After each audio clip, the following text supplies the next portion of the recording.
Honourable Leader of the New Democratic Party. Thank you. Mr. Speaker, last week we learned that BP is spending around $250,000 a day transporting its drill rig to Nova Scotia, despite not yet having final drilling approval from the Canada-Nova Scotia Offshore Petroleum Board. We also learned that officials of the regulatory board have been canvassing South Shore municipal councils in support of BP's application, prompting the Honourable Wilfred Moore to describe the board as a petroleum industry cheerleader. I'll table a copy of his remarks. Mr. Speaker, since the Gulf Coast disaster, many people don't trust BP.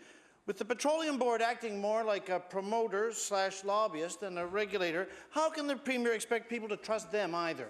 The Honourable Premier. Mr. Speaker, one of the things on the east coast of Canada, the Nova Scotia Petroleum Offshore Board, Mr. Speaker, has been one that has been recognized at the national level and international level, Mr. Speaker, in ensuring that they protect the environment. The reality of it is there has to be a balance, Mr. Speaker. We're going to ensure that if there is activity off our coast, creating good economic jobs, driving the economy of our province, it will be done in a way to protect the environment, Mr. Speaker. We believe both of those can happen, but the fact of the matter is the Nova Scotia Petroleum Board has a responsibility to ensure the activity off our coast is done in an environmental safe way, and we will hold them to it. The Honourable Leader of the New Democratic Party. Thank you, Mr. Speaker. The people of our province have parallel concerns about the quality of regulation in the forest industry.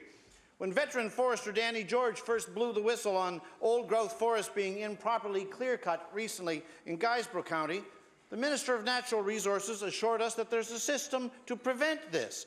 DNR has since admitted that Mr. George may in fact be right, which raises the question of why and how the department did not, and apparently does not, know what's being cut on its own Crown land.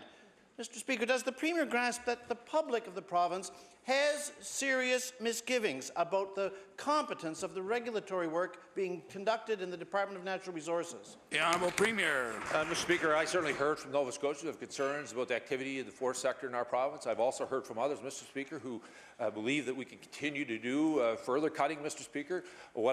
With those two opposing views, Mr. Speaker, I've gone out, got a very independent voice outside of our government. Dr. Leahy was providing a report about the future of how we not only ensure that the forest environment is there for all of us to enjoy, but at the same time we do it in have a forest industry in a sustainable way, and I look forward to that report coming back. The Honourable Leader of the New Democratic Party on his final supplementary. Thank you.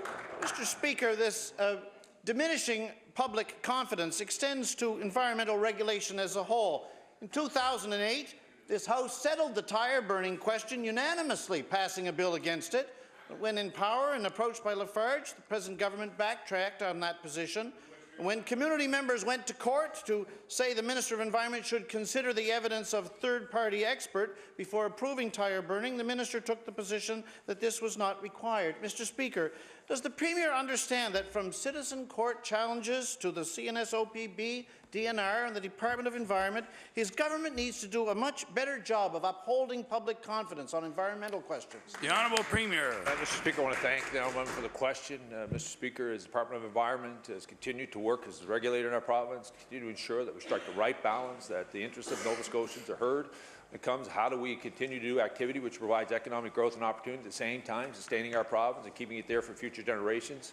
As the regulator, they strike that balance. One of the challenges for the Department of Environment, no matter what decision they make, Mr. Speaker, there will be those of dissenting voices. The beauty in this province, there are other mechanisms if they don't agree with the decision of the environment to go down and appeal those decisions.